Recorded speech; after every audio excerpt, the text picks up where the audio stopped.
사도행전 10장 17절에서 23절 상반절입니다. 오늘 하나님께서 우리에게 주시는 말씀입니다. 봉독해 드립니다. 베드로가 본 바 환상이 무슨 뜻인지 속으로 의아해 하더니 마침 고넬료가 보낸 사람들이 시몬의 집을 찾아 문 밖에 서서 불러 묻되 베드로라 하는 시몬이 여기 유숙하느냐 하거늘 베드로가 그 환상에 대하여 생각할 때에 성령께서 그에게 말씀하시되 두 사람이 너를 찾으니 일어나 내려가 의심하지 말고 함께 가라. 내가 그들을 보내었느니라 하시니 베드로가 내려가 그 사람들을 보고 이르되 내가 곧 너희가 찾는 사람인데 너희가 무슨 일로 왔느냐. 그들이 대답하되 백부장 고넬료는 의인이요 하나님을 경외하는 사람이라 유대 온 족속이 칭찬하더니 그가 거룩한 천사의 지시를 받아 당신을 그 집으로 청하여 말을 들으려 하느니라 한되 베드로가 불러들여 유숙하게 하니라. 아멘. 주님의 때가 되어 주님의 일하시는 현장을 만나면 가장 먼저 우리가 이 일에 뛰어들어야 할지 말아야 할지 고민이 생깁니다. 그리고 정말 이 일이 주님이 하시는 일이 맞는지 주님이 나와 함께 해 주실지 의심이 일어나기도 합니다. 특히 우리의 상식, 경험, 이치, 논리에 맞지 않을 때 주님의 부르심 앞에 우리는 더욱더 갈등하고 또 고민하며 의심하게 됩니다. 그럼에도 불구하고 우리는 순종해야 합니다. 주님은 우리의 상식, 경험, 이치, 논리를 뛰어넘어 일하시고 역사하시며 합력하여 선을 이루어 가시기 때문입니다. 오늘 우리에게 주시는 이 말씀을 통해 주님께서 나와 함께 일하고 계실 때 내가 어떻게 반응하며 나아가야 할 것인가를 깨닫는 복된 시간이 되시기를 바랍니다.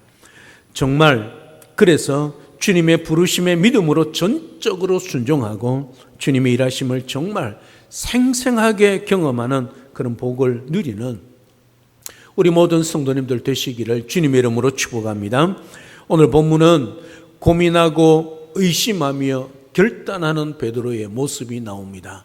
그 모습을 통해 하나님의 때를 기다리는 삶이 어떤 삶인가를 함께 살펴보겠습니다. 먼저 고민하는 베드로입니다. 17절에 보면 베드로가 본 바 환상이 무슨 뜻인지 속으로 의아해 하더니 마침 고넬료가 보낸 사람들이 시몬의 집을 찾아 문 밖에 서서 그렇게 기록하고 있습니다.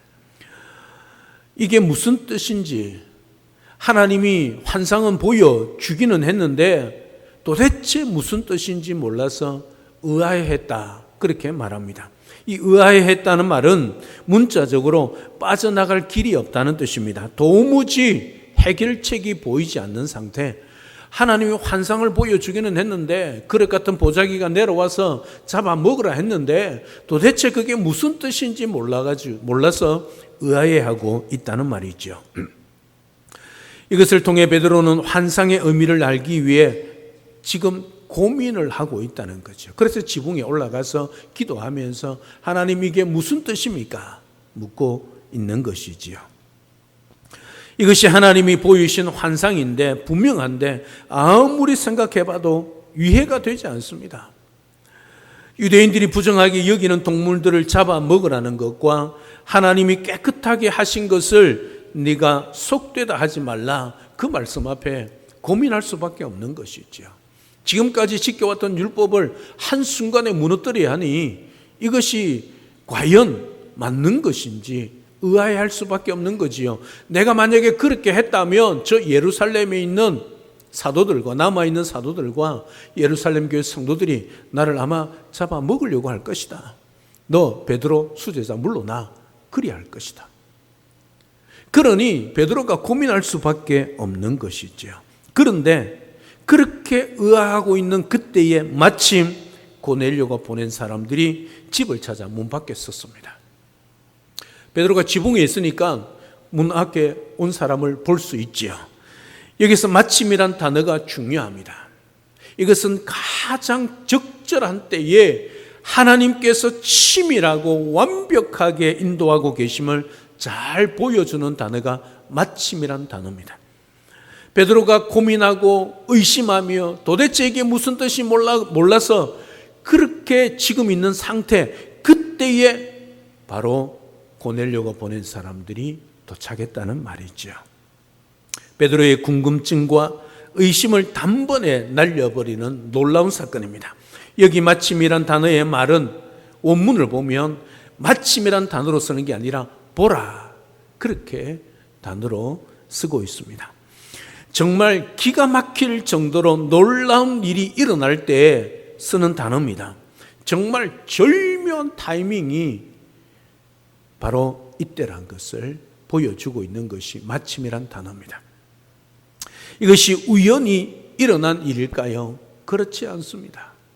베드로에게 볼 때는 우연처럼 보이지만 하나님이 고넬료에게 찾아가셔서 고넬료에게 말씀하시고 사람을 보내고 또 그 동시에 베드로가 환상을 보게 하고 고민하고 있을 그때에 두 사람이 동시에 만나는 그 상황이 되는 것이지요. 하나님의 정확한 시간에 그들이 도착했고 그들이 문을 두드렸다는 말씀입니다. 이 모든 일은 절대 우연히 일어난 일이 아니라 철저한 하나님의 계획과 인도하심 가운데 일어납니다. 사람들은 모릅니다. 하나님으로부터 환상을 받았던 베드로도 도대체 이게 하나님의 뜻이 무엇인지 깨닫지를 못합니다. 그럼에도 불구하고 하나님은 일하고 계신다는 사실이지요. 우리가 이해가 되지 않고 도대체 이게 무슨 뜻이지 의심이 생길 그때도 하나님은 여전히 일하고 계신다는 사실이지요. 그래서 우리 생각, 우리 판단, 우리 논리, 경험, 이치로 절대로 하나님을 생각해서는 아니랍니다. 그래서 하나님 말씀이 우리의 이치에 맞지 않는다 할지라도 순종하는 것이 지혜란 말이지요. 왜? 우리는 몰라도 전능하신 하나님이 우리 배후에서 우리를 위해서 일하고 계시기 때문이지요. 오늘 하나님의 일하심이 우연처럼 보이지만 정확한 때에 하나님이 사람을 보내셔서 베드로를 찾게 하고 베드로를 만나게 하고 있다는 사실이죠. 사랑하는 여러분, 하나님의 때가 있고 하나님의 시간이 있습니다. 하나님은 가장 적절한 때에 일하십니다. 하나님의 때가 되면 만나야 할 사람을 만나고 일어나야 할 일들이 일어나며 채워져야 할 것들이 채워지는 역사가 일어납니다. 하나님의 때가 아니면 아무런 징조도 보이지 않습니다. 그러나 하나님의 때가 되면 정말 상상 이상의 놀라운 기적이라 할 말씀이 우리 가운데 이루어진다는 말씀이 있지요. 따라서 우리는 하나님의 때를 잠잠히 기다릴 수 있는 믿음이 있어야 합니다. 내가 이해가 되어지지 않고 도대체 이게 무슨 말씀인지 의심이 생긴다 할지라도 그것이 하나님이 나에게 주신 것이라면 여러분 기다릴 필요가 있습니다. 내 생각에 지금이 가장 좋은 때 같은데 하나님의 때는 하나님의 때에 가장 적절한 때에 일하신다는 사실, 그래서 우리가 할 일은 잠잠히 하나님을 바라보고 믿음으로 기다리는 것이 필요한 것이지요. 지금 당장 모든 것들이 해결되지 않는다고 답답해하지 마십시오. 지금 당장 내가 원하는 대로 되지 않는다고 절망하지 마십시오. 하나님의 때가 되면 반드시 마침내 모든 것이 해결되는 역사가 일어나게 된다는 사실이지요. 이것을 믿고 사는 것이 믿음입니다. 모든 일은 하나님의 때에 하나님의 방법으로 된다는 사실을 믿으시기를 주님의 이름으로 축복합니다. 나의 때에 내가 원하는 대로 되지 않는다고 해서 절망하지 마시기를 주님의 이름으로 축복합니다. 하나님의 때를 신뢰하여 믿음으로 기도하고 믿음으로 기대하며 믿음으로 기다려 하나님의 때에 일하시는 전능하신 하나님의 능력을 경험하는 주인공 바로 여러분들 되시기를 우리 주님의 이름으로 축복합니다. 18절에 보면 불러 묻되 베드로라 하는 시몬이 여기 유숙하느냐 그렇게 찾아온 사람들이 묻고 있습니다. 이 말씀은 이들이 베드로가 어디에 있는지 몰라서 찾아서 묻는 것이 아닙니다. 여기에 베드로가 묵고 있다는 것, 유숙하고 있다는 것 알고 왔습니다. 정확하게 왔습니다. 내비게이션은 없고 지도는 없다 할지라도 하나님이 말씀하셨기 때문에 정확하게 찾아온 것입니다. 그래서 베드로라는 시몬이 여기에 유숙하느냐 그렇게 물은 것입니다. 베드로에게 있어서 정말 놀라운 일이 아닐 수 없습니다. 지금 자기를 만나러 온 사람이 자기에 대해서 너무나 잘 알고 있습니다. 베드로는 그 사람이 누군지 모릅니다. 그런데 찾아온 그 사람은 자기를 너무나도 잘 알고 있는 것이죠. 시몬 베드로라는 사람이 여기에 묵고 있느냐, 여기에 지금 거하고 있느냐, 정확하게 묵고 있다는 사실이지요. 나는 그 사람을 전혀 모르는데 그 사람은 나를 잘 알고 찾아옵니다. 이런 일들이 하나님의 때가 되면 일어나는 것이지요. 내가 전혀 알지 못했던 사람들이 나 때문에 찾아오는 일들이 일어나는 것입니다.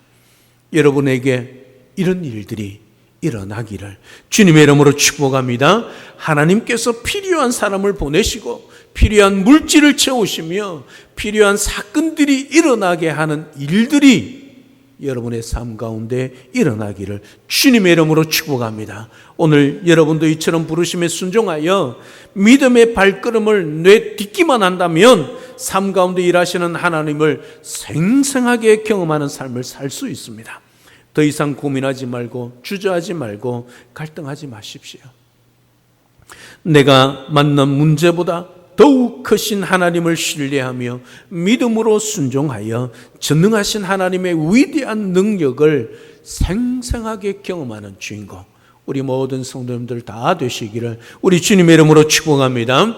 두 번째는 의심하는 베드로의 19절 20절에서 보게 되어집니다. 베드로는 언제든지 하나님의 뜻대로 행할 준비가 되어 있는 제자, 그것도 수제자 사도입니다. 그는 이 환상을 통해 어떤 명령을 내리시든 그대로 순종하는 자세가 되어 있었습니다. 하지만 그 환상의 의미를 제대로 알 수가 없었습니다. 그래서 많은 생각을 하게 되었고 깊은 고민을 하게 되었습니다. 이렇게 고민하는 베드로에게 성령께서 찾아오셔서 말씀해 주셨습니다. 일어나 내려가 의심하지 말고 함께 가라. 내가 그들을 보내었느니라. 지금 베드로가 의심하고 있다는 것 성령께서 아시고 베드로에게 말씀하셨다는 거지요. 왜 이렇게 말씀하셨을까요? 하나님께서 일하실 때 가장 먼저 버려야 할 것, 우리가 순종할 때에 또 하나님 말씀대로 행할 때에 가장 먼저 우리가 버려야 할 것이 뭐냐면 의심이기 때문입니다. 왜냐하면 우리 생각과 이 시대에 맞지 않는 하나님 말씀 같거든요. 그러니 이것이 하나님의 말씀이 맞아? 나에게 주신 말씀이 맞는가? 의심하게 된다는 사실이죠. 하나님의 일을 가장 크게 방해하는 것이 바로 의심입니다. 자꾸 자기가 가진 선입견과 편견으로 하나님을 제한하려 합니다. 내가 못하는 건 하나님도 못하신다, 그렇게 여기는 거지요. 여러분, 이것도 죄입니다. 하나님의 능력을 의심하는 것 아닙니까? 분명히 하나님이 하시는 일인데 하나님이 하시는 일이 아니라고 의심할 때 하나님이 하시는 그 일에 우리는 함께 할 수 없고 동참할 수 없습니다. 여기에 의심을 버린다고 할 때 또한 한 가지 조심해야 할 것이 있지요. 그것은 무조건 믿음으로 도전하면 반드시 하나님의 능력을 경험할 수 있다고 생각하는 것입니다. 긍정적인 믿음을 가지고 있으면 반드시 긍정적인 결과에 믿음의 결과가 나타난다고 믿는 것이지요. 그러나 이런 믿음은 의심을 극복한 참된 믿음이 아닙니다. 의심을 극복한 참된 믿음은 반드시 성공할 것을 확신하기 때문에 나아가는 것이 아닙니다. 분명히 하나님이 함께 하십니다. 하지만 분명히 성공할 것이기 때문에, 이 일이 이루어질 것이기 때문에 가는 것이 아닙니다. 그것은 믿음이 아니지요. 그것은 내 판단이요, 내 의지입니다. 믿음으로 순종하고 도전했지만 실패할 수도 있고 망할 수도 있고 심지어 죽을 수도 있음을 알고 나아가고 순종하는 것이 참된 믿음입니다. 내가 이 일을 하면 하나님이 반드시 이 일은 복을 주시고, 내가 이렇게 행하면 하나님이 나에게 형통케 하여 주실 것을 믿고 아멘하고 가는 것은 참된 믿음이 아닙니다. 설령 하나님의 말씀이 그렇게 순종할 때 내 앞길에 불통하고 내가 오히려 더 안 좋은 일이 생긴다 할지라도 하나님의 말씀이기 때문에 나아가는 것이 믿음입니다. 그게 참된 순종입니다. 우리 눈에 무엇인가 보여서 걸어가는 것은 참된 믿음이 아니지요. 우리 귀에 무엇인가 들려야 걸어가는 것도 참된 믿음이 아닙니다. 우리 손에 무엇인가 잡혀야만 걸어가는 것도 참된 믿음이 아니란 말입니다. 그래서 하나님 이것 해주시면 내가 하나님 앞에 온전히 헌신하겠습니다. 그게 잘못했다는 것이지요. 우리 눈에 아무것도 안 보여도, 우리 귀에 아무 소리 안 들려도, 내 손에 아무것도 잡힌 게 없다 할지라도 하나님 말씀이라면 순종하는 것, 이게 참된 믿음이지요. 그래서 찬송가에도 이 눈에 아무 증거 안 보여도, 이 귀에 아무 소리 안 들려도 하나님께서 지금도 나를 통해, 우리를 통해 일하신다는 것을 믿고 그냥 뚜벅뚜벅 걸어가는 겁니다. 앞길이 안 보입니다.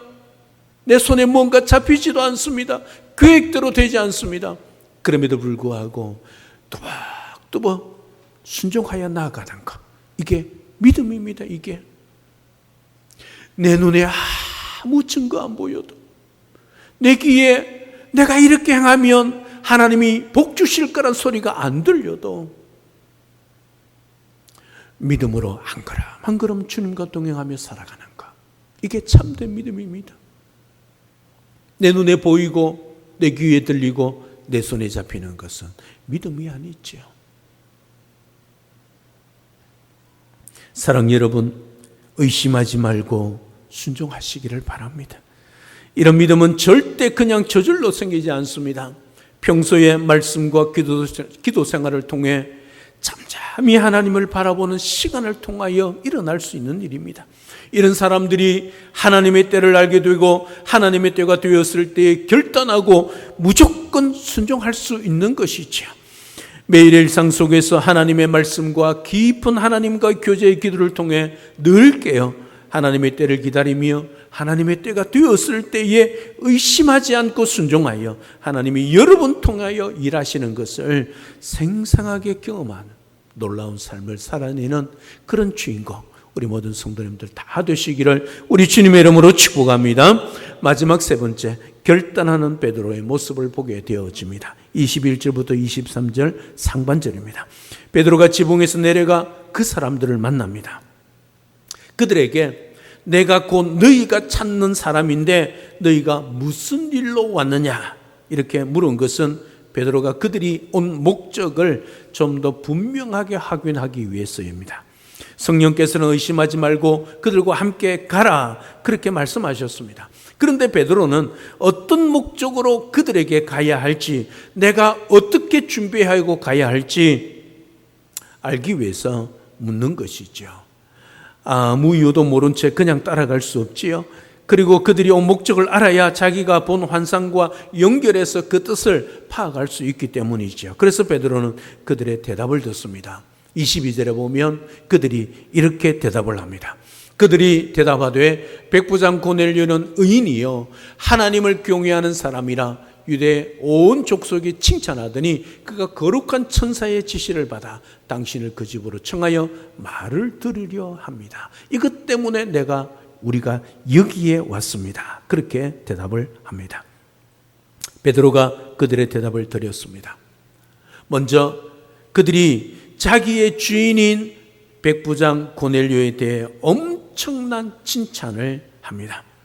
백부장 고넬료는 의인이요 하나님을 경외하는 사람이며 유대 온 족속에 칭찬하는 자라 낯뜨거울 정도로 자기 주인을 그렇게 칭찬합니다. 이렇게 하인들이 고넬료를 칭찬한 이유는 베드로가 유대인이었기 때문입니다. 고넬료는 이방인이지요.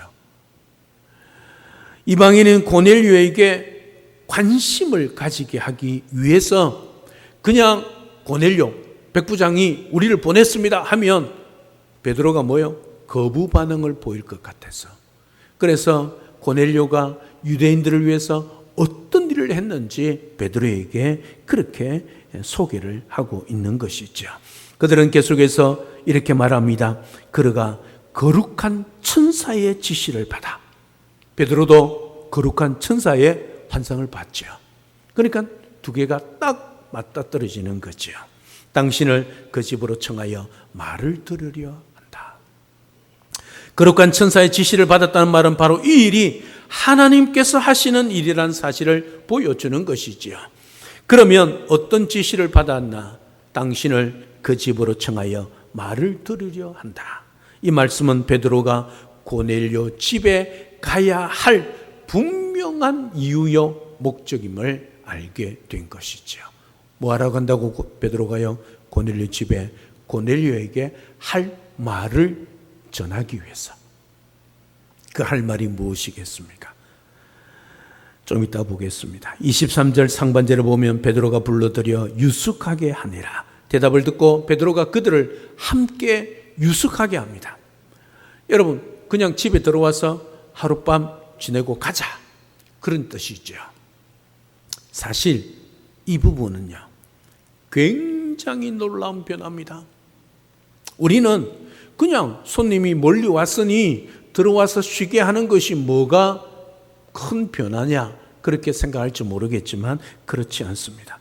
유대인 집에 이방인을 불려들여 유숙하게 했다는 것은 거의 그 당시는 혁명적인 변화입니다.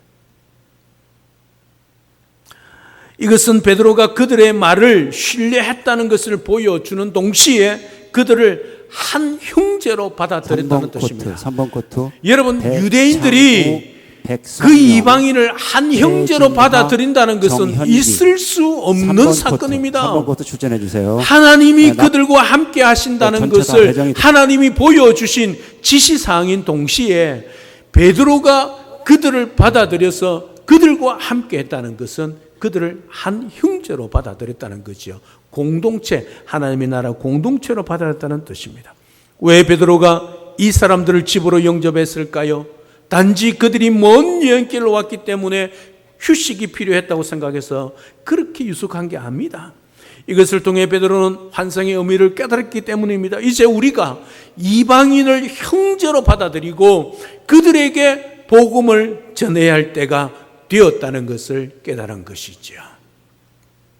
사랑하는 여러분, 주님께서 고넬료로 찾아가서 환상을 통해 말씀하셨을 때 왜 고넬료가 순종했을까요? 동시에 베드로에게도 환상을 통해 말씀하셨을 때에 베드로가 찾아온 그들을 왜 영접했을까요? 고넬료는 베드로에게 들어야 할 말이 있었기 때문이고 베드로는 고넬료에게 해줄 말이 있었기 때문이지요.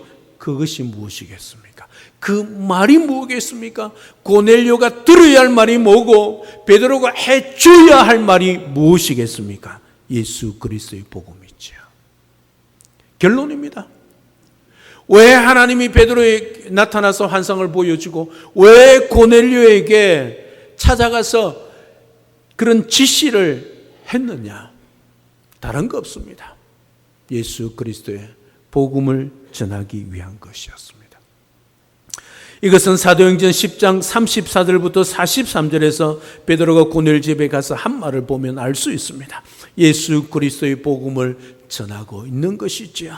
하나님께서 천사들을 고넬료가 베드로에게 동시에 보내시고 성령으로 말씀하시고 인도하신 이유는 무엇입니까? 무엇 때문에 평소에는 흔히 일어나지 않은 일을 베드로와 고넬료에게 동시에 일어나게 하셔서 고넬료가 베드로를 초청했을까요? 바로 복음 때문입니다. 사도행전 1장 8절 이 말씀대로 땅끝까지 주의 복음이 전해져야 하기 때문에 베드로가 고넬료 집에 찾아가서 그 이방인인 고넬료에게 복음을 전해서 거기에 제2의 성령의 놀라운 오순절 강림 사건처럼 성령의 역사가 일어나고 이제 이방인에게 복음이 전해지는 그 일을 사도 바울이 이어받아야 하기 때문에 오늘 베드로를 초청하고 있는 것을 보게 되어집니다. 베드로가 해야 할 일은 다른 거 없습니다. 왜 그 환상을 보여주셨는가? 단 하나입니다. 이방인은 고넬 집에 찾아가서 복음을 전하라는 것이지요.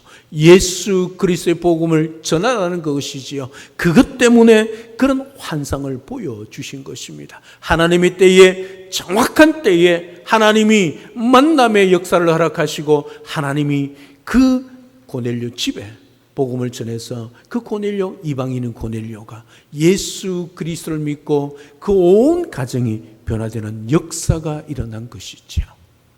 사랑하는 여러분, 우리의 일상에서 모든 만남은 궁극적으로 복음을 위한 만남이어야 합니다. 때로는 우리가 전혀 예상하지 못한 때에 예상하지 못한 상황과 사람을 만날 때가 있습니다. 우연일까요? 절대 아닙니다. 성령께서 교회에 가셔서 여러분들에게 그런 만남을 허락하신 거지요.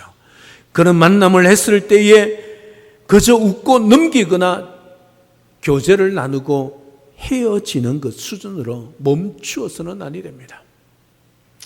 어떻게 하든지 우리가 가지고 믿고 있는 예수 그리스도의 복음을 전해야 합니다. 우리 인생 가운데 우연의 일은 없습니다. 우연한 만남은 없습니다. 누군가의 만남을 통해서 우리에게 만남을 허락하실 때는 반드시 성령께서 미리 교회에 가고 만나게 하셨다는 사실이죠. 그러면 우리가 해야 하는 무엇이겠습니까? 복음을 전해야지요. 하나님께서 만남의 기회를 주셨을 때에 복음을 전해야죠. 이 복음을 전해도 멀리 떠날 사람이고 다른 지역에 있는 사람인데 그래도 복음을 전해야죠. 우리는 천국 백성 아닙니까? 이를 위해 성령께서 우연 같은 만남을 우리에게 허락하신 그 사실을 분명히 깨닫고 살아가시기를 바랍니다. 여러분의 삶 가운데 오직 예수 그리스도의 복음을 위한 삶을 살아내시기를 우리 주님의 이름으로 축복합니다. 영동의 중앙, 한국의 중앙, 세계 중앙, 영동 중앙교회에서 5대양 6대서 밟아보고 사명지로 달려가서 주님의 증인의 삶을 살아내는 능력 있는 성도님들이 바로 여기 있는 여러분들이 될 수 있기를 우리 주 예수 그리스도로 이름으로 축복합니다. 할렐루야. 아멘. 살아계신 하나님, 은혜와 사랑을 진심으로 감사를 드립니다. 오늘 베드로 고넬료가 보낸 그 종들을 만나기 전에 하나님이 보여주신 그 환상이 무슨 뜻인지 몰라서 의아해하며 의심하고 있었습니다.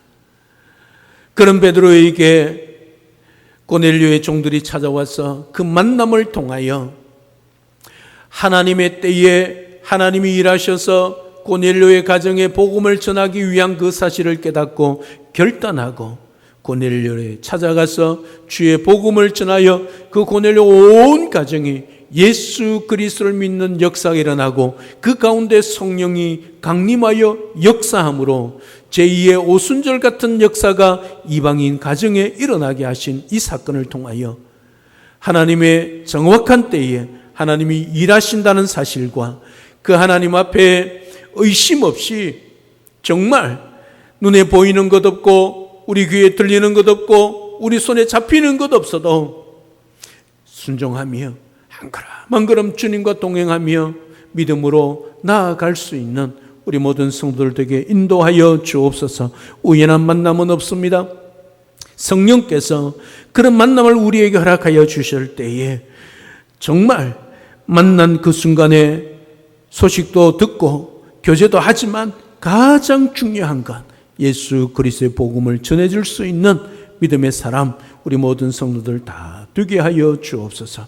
그래 5대 6대주 밟아보고 사명지로 달려가 주님의 증인의 삶을 살아내는 능력 있는 영동중앙교회 모든 성도들이 되도록 축복하여 주시옵소서.